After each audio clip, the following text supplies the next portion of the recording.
We don't have long, so I will Sorry, crack on. Prime Minister, how worried should people be about the Indian variant, both in terms of their health and in terms of getting back to normal life?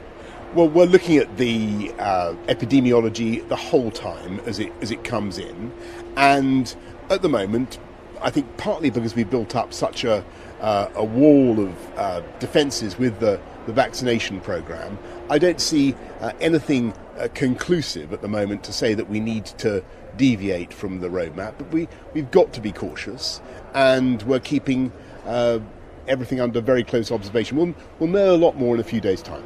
So it's not changing your approach yet?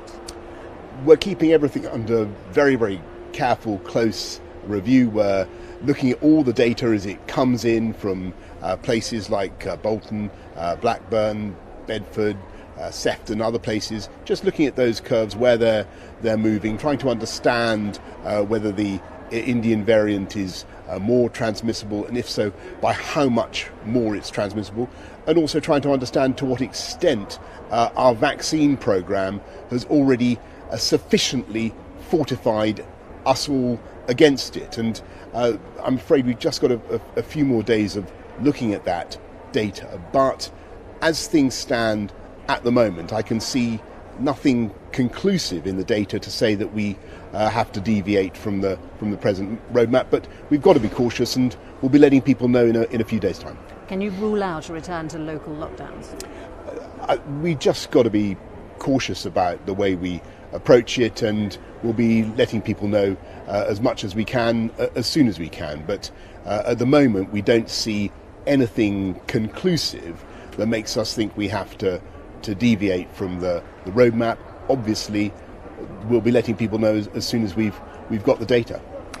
Your own NHS test and trace data shows that in late March, early April, travellers returning from India had higher COVID positivity than Bangladesh, only marginally lower than Pakistan. They brought back more variants of concern or interest than any other country in the world. Why then did you wait a further 2 weeks before putting India on the red list? Well, if you look at what actually happened with the variant that we're talking about, the so-called Indian variant, the B1617.2,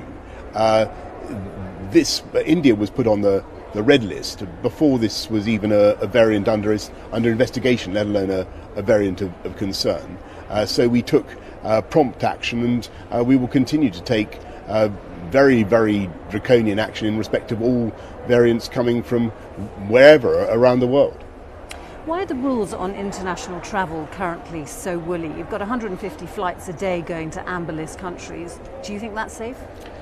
I think it's very important for people to grasp what an amber list country is. It is not somewhere where you should be going on holiday.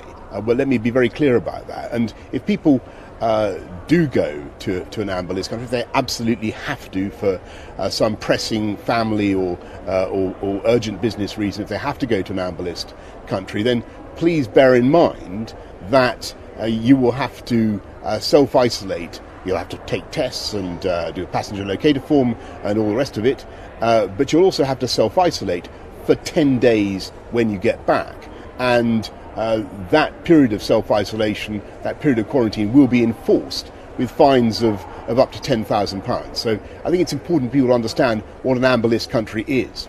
George Eustace said this morning it's okay to go to amber list countries to visit family and friends. Was he wrong? I think it's very important for people to understand that if you go to an amber list country, if you absolutely have to go for some pressing reason, not a holiday, if you have to go, then bear in mind you're going to have to pay for testing, you're going to have to do a passenger locator form, all that kind of thing, but you're also going to have to self-isolate for 10 days at home, not going out, and if you fail to obey that, then you will face fines of up to £10,000. So people need to understand that an amber list country is definitely not a green list country. And finally, we're in a vaccination centre today. Do you think people who are refusing to get vaccinated should share the blame for the spread of the Indian variant? I want to thank everybody in this country who is coming forward to get vaccinated. That's the way I look at it.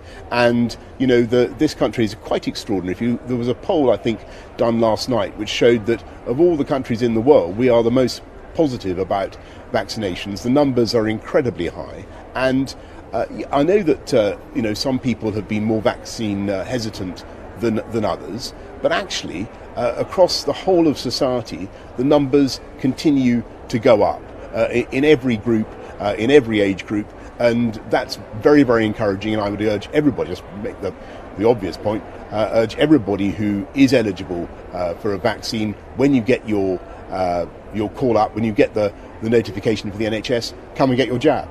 What do you say to those, many in your own party, who are saying we can't halt the unlocking for the sake of those who are refusing to get a vaccine? I just go back to the point I made about where we are on the roadmap. We're looking very carefully at the data. We're looking at what's happening, the epidemiology. We're trying to work out to what extent the new variant, the Indian variant, may be more transmissible.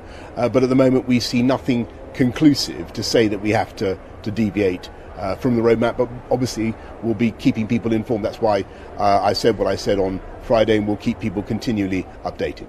Thank you, Prime Minister. Thank you. Thank you very much.